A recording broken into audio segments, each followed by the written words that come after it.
What up, Space Fam? Goes in here for AnimeUproar, and today we are going to be talking about the latest developments in the Demon Slayer story. We finally get the long-awaited return of some of my favorite characters, so make sure to stay tuned for that. If you enjoy seeing these weekly Demon Slayer videos, make sure to smash that like button to let me know. If you haven't, be sure to subscribe, and this is crucial, hit that notification bell or you won't know when new Demon Slayer videos drop. Follow us on Instagram at AnimeUproar, where we regularly have votes for what kind of Demon Slayer videos you want to see next. So if you want to help decide what future videos I make sure you're following us there at AnimeUproar, link in the description. There will be manga spoilers in this video. We are covering the latest developments after all. You've been warned. Now, without further ado, let's jump into it. We left off last chapter where Tanjiro was said to be as good as dead by Muzan. Even though Muzan said it wouldn't happen, I suggested that Tanjiro might become a demon. That would help heal him from his serious injuries while giving him an OP power boost as well. Besides, it's been established for a while that there are bad demons and good demons like Tamayo, Yushiro, and Nezuko. The latter three all helped fight against Muzan, so Tanjiro, the man who's always been super empathetic to demons, could too. And remember, this is shonen and Tanjiro's the protagonist, so Muzan has to be wrong that Tanjiro is dead for good. So if he's already wrong about one thing, it's possible that he's wrong about Tanjiro not becoming a demon. So that's where we left off. It was arguably the biggest cliffhanger in the show, and Mitsuri the Love Pillar, Giyu the Water Pillar, and Iguro the Snake Pillar had their hands full fighting the Demon King of Pop, Muzan himself. This chapter starts with something crazy right away. We see Nezuko after all of these chapters. She's been asleep since we found out that she could survive in the sun. She was the first demon discovered that could do that. That is why Muzan wants to consume her, because he wants her immunity to the sun. Seemingly someone from the world of the dead reaches out to Nezuko to wake her up since Tanjiro is in danger. Tanjiro's dad also wore this type of clothing with squares on it, so it's possible that it is him. We have gotten these moments before where the family guides these two from the afterlife, so this isn't too surprising. Nezuko finally wakes up sweating all over. The former water pillar Sakonji Urokodaki is watching over her, and he's surprised when she wakes up. He asks her what's wrong, but she starts running. Both the former sound pillar and Rengoku's dad see her run by, wondering where she's going. They tell Kiriya that she's run away and ask about what they should do. Kiriya wonders what would be the best course of action. He wonders if she is being manipulated by Muzan or if the medicine returned her to human, but he thinks both are unlikely. If she had turned into a human, the former water pillar would have been able to catch her without a problem. He decides that they have to go after her, but then his father reaches out to him from the afterlife, telling him that he can leave Nezuko alone and that she's alright. It seems like family members from the afterlife are the MVPs of this chapter. Despite the protests of his sisters, Kiriya says that they'll let Nezuko go because father said to leave her alone. He has tears flowing down his eyes. He's clearly touched by the fact that his father made contact. We jump to Nezuko, who is as impressive as ever. She's running so fast that Sakonji, an impressive demon slayer in his own right, can't keep up with her anymore. The ghost keeps guiding Nezuko, even pointing her in the right direction. Nezuko jumps off a gigantic cliff, and Sakonji has to stop dead in his tracks. He thinks that the human medicine must have been ineffective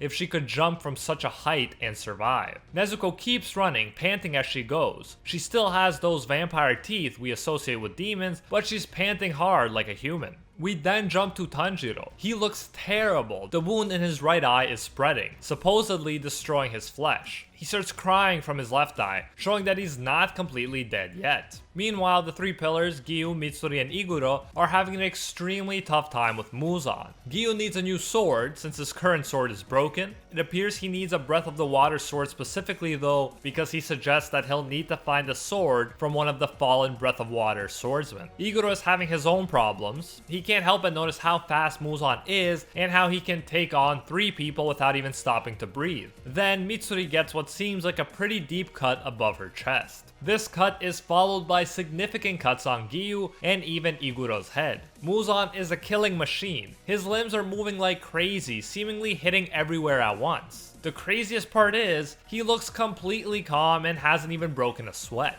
Muzan is impressed that Mitsuri can still move. She thinks that despite her wounds, she has to do everything she can to stop Muzan. However, she suddenly stops and screams out in pain. At this point in the chapter, it seems like this could be exactly what happened to Tanjiro. Mitsuri could be going through the initial phases of the same process. Iguro is obviously worried. He screams out Mitsuri's name. Remember, he has feelings for Mitsuri. This must be extremely painful for him to watch. Mitsuri tells him to just take care of himself, please, while she's about to get hit by one of Muzan's attacks. This would likely spell the end for her, but luckily Gyomei makes in the nick of time. Finally, I was waiting for Gyomei, the strongest demon slayer, to show up, as was Mitsuri in the last few chapters. This is why he deserves the title Goku of Demon Slayer. He arrived just when things seemed hopeless, and all of a sudden everyone, including us, feels reassured, not to mention hyped. Even Muzan is caught off guard. Gyomei apologizes for being late as Mitsuri hilariously cries in the background. Just as Muzan is thinking that Gyomei is the demon hunter who took out Kokushibo, someone starts to cut him vertically. It is big bro jerk with a heart of gold himself, Sanemi the Wind Pillar. Remember, Gyomei and Sanemi had red tinged blades, so their attacks can do more damage than regular old blades. The red tinge suggests the power of the sun, which is the strongest breath in Demon Slayer. And as we all know, the sun is almost every demon's kryptonite. Sanemi looks like a complete boss here. His blank expression actually kind of reminds me of Tanjiro's non-self state, but he could just be super serious about getting revenge. He succeeds in getting Muzan to break some bottles, and then Sanemi uses the liquid that was inside the bottles to set the Demon King of Pop on fire. Sanemi is always filled with these unique fighting strategies, like when he held a sword with his foot and attacked Kokushibo with it. For that reason, I love watching his fights. You never know what he's gonna do next. So Muzan experiences some burning. Overall, he's fine, but he does have an upset expression on his face, showing that Sanemi's attack got to him mentally. Whenever you can get an enemy to lose their composure in battle, that's a victory in its own right. Then Sanemi claims he'll kill Muzan and insults him as well, in usual Sanemi style. Remember, if it wasn't for Muzan, Sanemi's little bro, Genya, would still be alive. The death of Genya, the most important person in Sanemi's life, is still very fresh for him. This more than explains the hatred and killing intent you can see in Sanemi's expression. He definitely has the will to win and thus complete his revenge.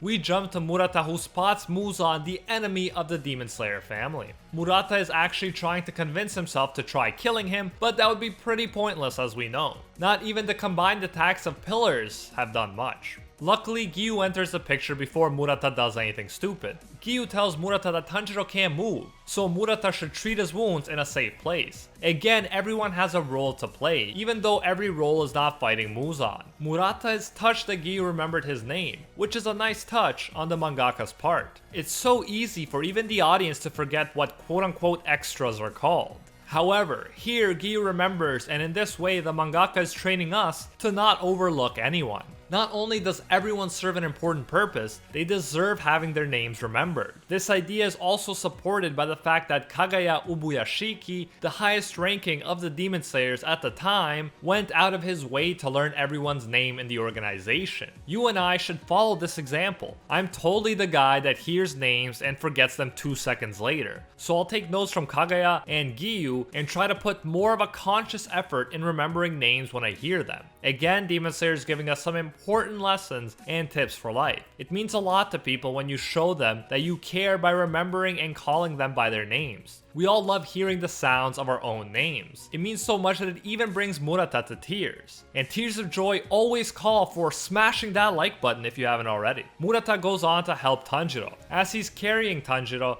he thinks about the fact that Gyu and him were in the selection together. Even though there's an enormous strength gap between Gyu and Murata, Murata mentions that they have the same motives. Pretty much everyone wants to help the others and to stop the evil Muzan once and for all. No matter how strong, it is continually being emphasized that everyone has a role to play. Much like in life, we need people to play their different roles. Some are warriors, some are strategists, some are healers, and the roles go on and on. Like Shakespeare put it, the world's a stage and all of us are actors playing our own roles. Even if one seems more glamorous than another, we all have vital roles to play in life. I really like that about Demon Slayer, that no matter how weak characters are, their lives can always have meaning in the big picture of things if they act with courage and virtue. Tanjiro still looks terrible, but then we jump to this place with no smell. Tanjiro is in a place with a blue sky. He has an axe in his hand. It seems like he has suddenly jumped back to his old life before all of the Demon Slayer stuff happened. He's even missing his Demon Slayer mark. I'm very curious about what's going to come of this moment. Obviously, I don't think they'd try to pull off a everything up to this point was a dream moment, but they might pull a Gurren Lagann moment where Tanjiro is shown a peaceful, blissful dream, but needs to reject it in order to face the harsh reality of the situation. He needs to make a difference in the harsh world rather than escaping into this comforting fake one. Perhaps some interesting characters like Yoriichi, the strongest Demon Slayer in history, or Tanjiro's dead family members will show up and give him some important info. At this point, this could even be construed as a kind of limbo, a kind of glimpse into heaven where he doesn't need to worry about fighting demons anymore. However, there's no way Tanjiro, the shonen protagonist, is going to die, especially not this early on. Let me know what you think this place with no scent is. I wouldn't be surprised if Tanjiro comes out of it with some enhanced powers that will make a difference during what seems to be the final fight of the series. And that is it for today's video. Thank you so much for watching. If you enjoy these weekly Demon Slayer videos, make sure to smash that like button to let me know. If you haven't, be sure to subscribe, and this is crucial, hit that notification bell or you won't know when the latest Demon Slayer videos come out. Follow us on Instagram at AnimeUproar, where we regularly have votes for what kind of Demon Slayer videos you want to see next. So if you want to help decide what future videos I make sure you're following us there at AnimeUproar. Once again, leave your thoughts on this chapter in the comments. There's so much stuff that needs to be answered here, and I think we can have some really fruitful discussions below. And let me know if you're betting on Zenitsu and Inosuke showing up in the next chapter. Hashtag Demon Slayers for life. A big thank you goes out to our patrons over on Patreon who help make videos like this one possible. I'm blown away by the amount of patrons we have, and I'm extremely thankful to each and every one of you. I especially want to thank our Pro Hero tier patrons, the one and only Gilgamesh, Baby Ray, Nothing But a Fan, Jason Wilson, King Zeldris, $50 Beat, Ekarad GN, Anatoly Kazatsky, DJ Nathaniel, Alpha Dio, and Angel Cruz, and are the one tier patrons, the ones who stand atop all clans: Steven Ingrata, Alola Anata, Matty Mac 239, Makoto Kun, Seth Cooper, and the world. If you enjoy our work, you can support more of it by going over to patreon.com/AnimeUproar and becoming a patron today for as little as $1. If you do so, you'll get your name featured in future videos alongside these amazing people right here, and you'll even get access to our private patron-only Discord. So check out patreon.com/AnimeUproar, link in the description if you're interested. You can also now join the YouTube channel and support more content that way if you prefer. Whichever way you choose to support us, you can get the same great benefits. Thanks for everything. And until next time, see you, Space Cowboy.